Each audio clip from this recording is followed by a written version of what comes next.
زوجها عشق واقعی را در چی می‌بینند؟ دیدن عشق واقعی، نشان دادن عشق حمایت کردن در زندگی روزمره است. حاضر بودن در روزهای خوب و بد. انتخاب کسی که همان انرژی را داشته باشد که تو داری تا بتوانید با هم طنز بگویید، شوخی کنید و هم انرژی باشید.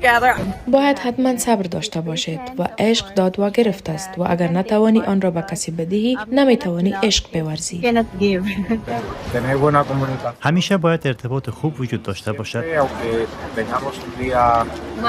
حتی وقتی روز بدی داریم. همیشه باید وقت باشد برای صحبت کردن درباره رابطه و چیزهایی که نگرانمان می‌سازد.